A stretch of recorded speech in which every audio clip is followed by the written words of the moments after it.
Hello दोस्तों, कैसे सभी लोग। आशा करता हूँ सभी लोग अच्छे होंगे। मैं अंकित सभी का स्वागत करता हूँ अपने इस क्लास में। तो हम आज अपनी क्लास 10 गणित का अभ्यास पहला स्टार्ट करेंगे और इसमें से हम प्रश्न को हल करते हैं।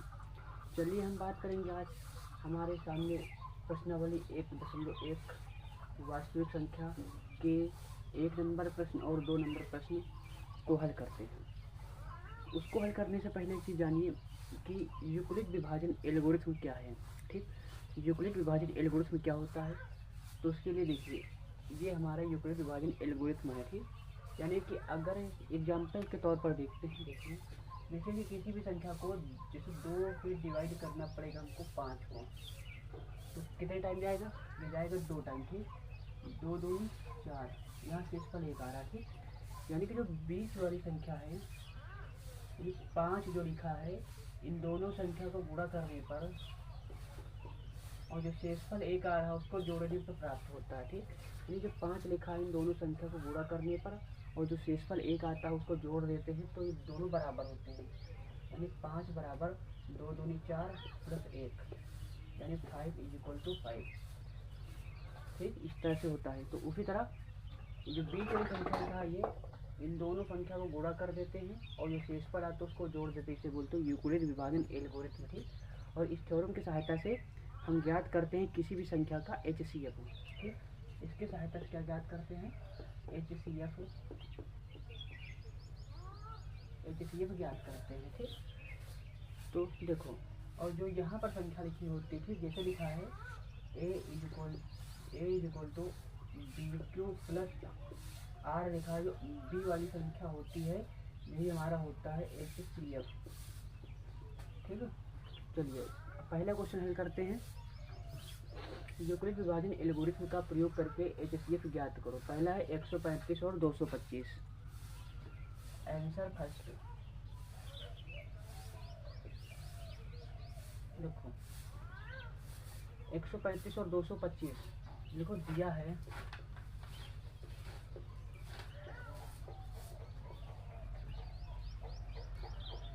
135 और 225। ठीक, चलिए देखो इसका सलूशन हमने यहाँ पर किया। ठीक, देखिए नीचे, ठीक यहाँ दिख रहा है।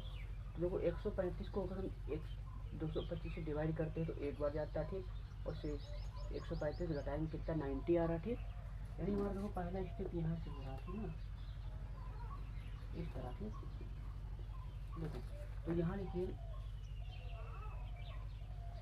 135, देखो सबसे बड़ी संख्या जो दिया है।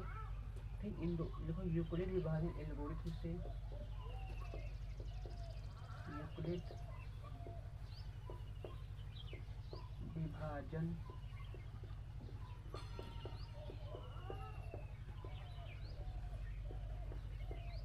एल्गोरिथम से। ठीक, तो क्या होता है, यानी कि बीच वाली संख्या जो होती है इन दोनों संख्या को गुणा कर दे। ठीक, बीच में क्या लिखा है, 225 लिखा। ठीक, तो इन दोनों संख्या को गुणा कर दें, बीच में लिखा है 225, इन दोनों संख्या को गुणा कर देते 135 गुणे 1 और शेषफल कितना आ रहा है, 90 आ रहा है, प्लस 90। ठीक, अब देखो आगे, ये तो पहला स्टेप हो चुका। ठीक, हमारा अब दूसरी स्टेप देखो यहाँ पर। ठीक, 135 आ रहा है। ठीक, ये दूसरे स्टेप में क्या करेंगे, 135 इन दो संख्या गुणा कर रहे हैं, 90 की गुणा 1 में कर रहे हैं, यानी 90 गुणा 1 प्लस शेषफल कितना आ रहा है, 45 आ रहा है। ठीक, शेषफल ये आ रहा है। ठीक, इसी तक नीचे देखेंगे। देखो अब तीसरी कंडीशन यानी ये वाला। ठीक है, यही 90 गुणा, अब 20 में क्या लिखा, 90 लिखा। ठीक, यहाँ 90 लिखो, 45 की गुणा 2 में कर रही, शेषफल 0 आ रहा है। अब देखो जो भी संख्या यहाँ लिखा होता है, ठीक, यही हमारा क्या होता है, HCF। HCF कितना रहा, 45 आंसर। ठीक, सभी लोग क्वेश्चन समझ में आया होगा। चलिए इसका नेक्स्ट पार्ट हल करते हैं। Answer number B. देखो आंसर बी में क्या दिया है क्वेश्चन बी 196 और 22,338। देखिए 196 और 22 नहीं 38,320 38,220। देखो यहाँ पे देखो यूक्लिड विभाजन एल्गोरिथम से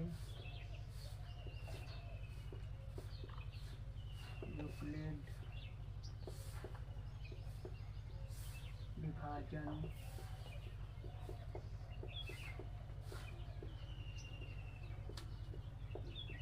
एल्गोरिथम से, तो यहाँ भी इसका पार्ट की सबसे बड़ी संख्या जो है, ठीक, ये यूक्लिड विभाजन एल्गोरिथम क्या होती है, यानी कि a is equal to b q plus are.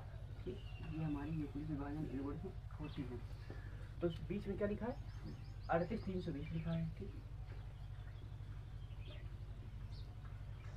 इन दोनों से आंसर गुणा कर दो।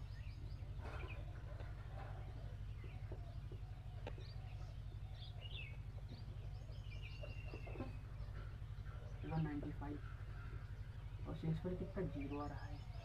तो जो यहाँ पर संख्या लिखी होती है ये हमारा क्या है फाइनल HCF है। HCF कितना रहा 196। ठीक, HCF कितना आ रहा है हमारा 196 आ रहा है। और देखो तीसरा पार्ट जो लिखा है 867 और 225 उसको भी करा देते हैं। ठीक, नंबर आंसर नंबर सी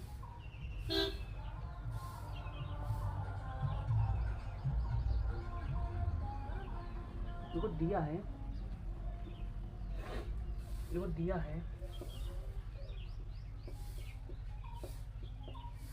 867 और 225। ठीक, देखो हमने इसको पहले से कर लिया। ठीक, क्योंकि वीडियो बनाने में टाइम लगे। ठीक, ज़्यादा टाइम वेस्ट ना हो। देखो सबसे पहले इस कंडीशन को देखेंगे। ठीक, यानी यहाँ तक। ठीक, देख लो यहाँ भी यूक्लिड विभाजन एल्गोरिथम से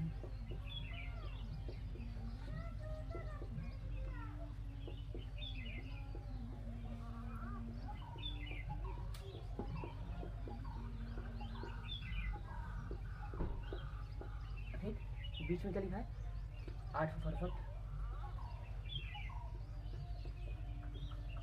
इन दोनों को हम गुणा कर रहे हैं।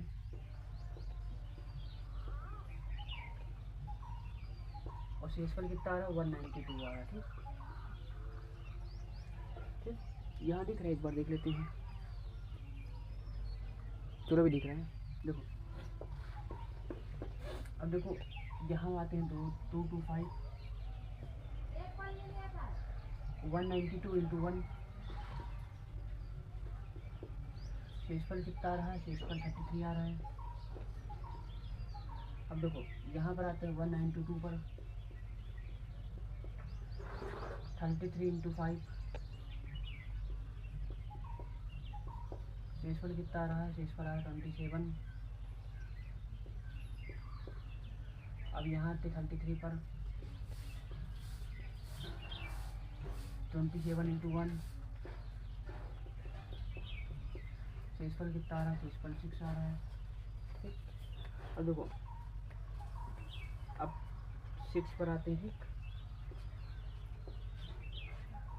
तो 3 की मल्टीप्लाई 2 में कर रहे हैं। शेषफल कितना 0 आ रहा है। ठीक, आ रहा है शेषफल 0। ये HCF है।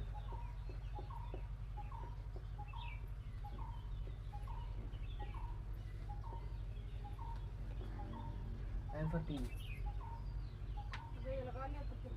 अब क्वेश्चन 2 दिया है कि 10 देखते हैं दिख रहा है। चलो हमारा पहला क्वेश्चन हो चुका। ठीक है, क्वेश्चन 2 देखते हैं कि दर्शाइए कि किन्हीं भी धनात्मक विषम पूर्णांकों के लिए के रूप में का रूप का होता है जहाँ क्यों कोई पूर्णांक है। ठीक, चलिए देखते हैं आंसर नंबर 2।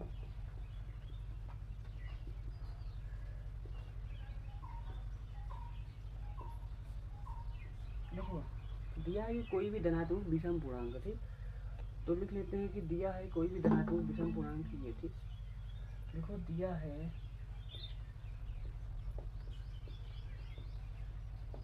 धनात्मक विषम पूर्णांक, धनात्मक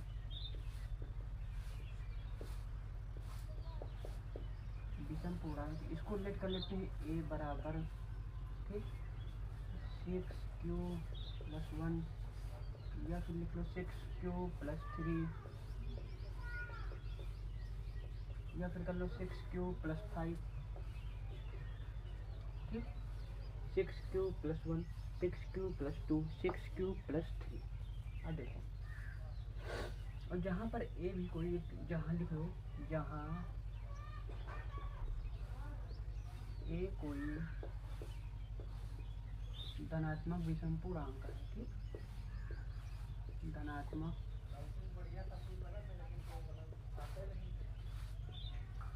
विषम पूर्णांक है। अब देखो यूक्लिड विभाजन एल्गोरिथ्म से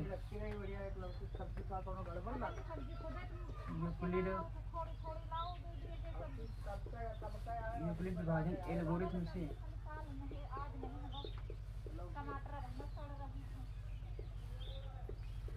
यूक्लिड विभाजन एल्गोरिथ्म से ये क्या होता है, a बराबर BQ+R, ठीक।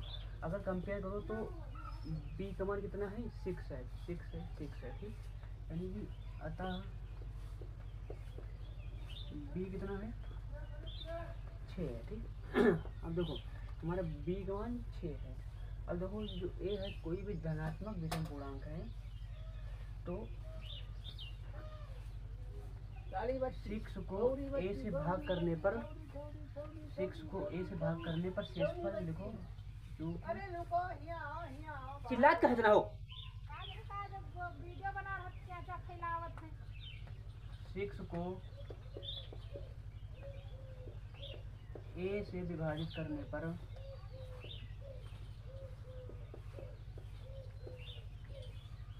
6 को a से विभाजित करने पर शेषफल क्रमशः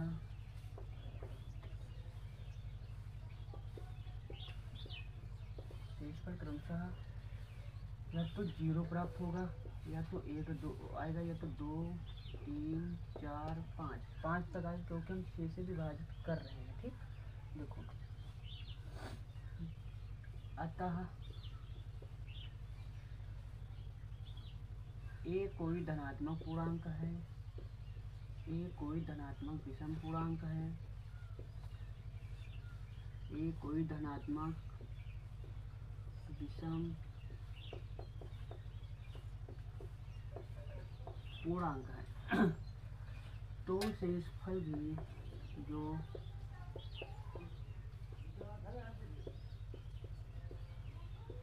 शेषफल भी विषम होगा, विषम होगा। अब देखो इसमें विषम क्या क्या है, इसमें विषम 1 है, 3 है और 5 है। तो शेषफल क्या हमारा होगा, 1 होगा, 3 होगा, 5 होगा, ठीक। हमारा शेषफल क्या होगा, 1 होगा, 3 होगा, 5 होगा, ठीक। तो इसके बाद देखो यूक्लिड विभाजन एल्गोरिथ्म से